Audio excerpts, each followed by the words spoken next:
अस्सलामु अलैकुम वरहमतुल्लाहि वबरकातुहू। एक नए सबक के साथ आप खिदमत हाजिर हैं। आज का जो हमारा सबक है सूरत आल इमरान, कुरान की दूसरी सूरत, पारा नंबर 3 आयत नंबर 11 ता आयत नंबर 12 तक लफ्ज़ ब लफ्ज़ पढ़ना सीखेंगे इंशाअल्लाहुल अज़ीज़। अगर आप हमारे चैनल में नए हैं, हमारे चैनल को सब्सक्राइब कीजिए। तो चलते हैं सबक की तरफ। अऊज़ु बिल्लाहि मिनश शैतानिर रजीम, बिस्मिल्लाहिर्रहमानिर्रहीम। कदअबि कदअबि आलि फ़िरऔन कदअबि आलि फ़िरऔन वल्लज़ीन मिन क़ब्लिहिम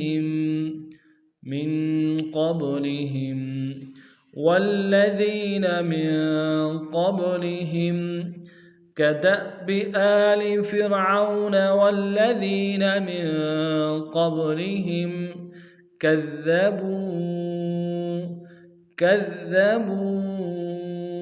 بآياتنا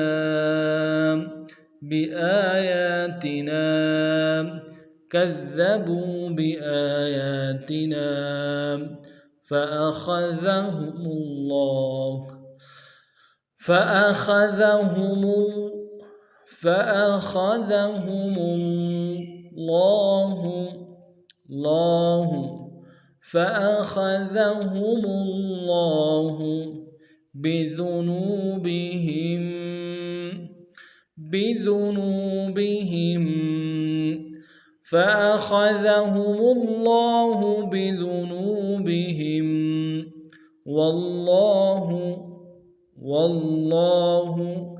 شديد العقاب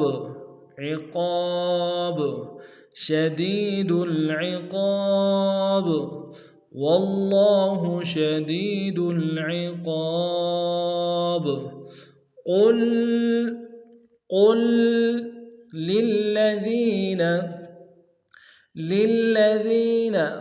قل للذين كفروا ستغلبون قل للذين كفروا ستغلبون وتحشرون إلى جهنم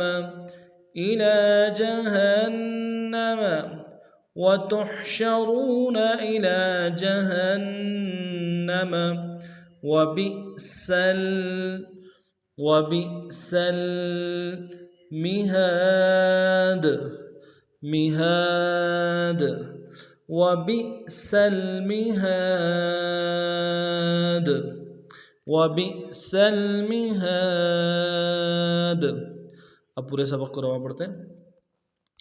كدأب آل فرعون والذين من قبلهم كذبوا بآياتنا فأخذهم الله بذنوبهم والله شديد العقاب.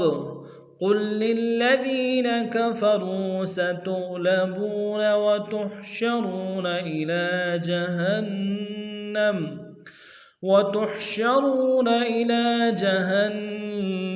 وبئس المهاد. एक मतलब फिर समाप्त फरमाएं।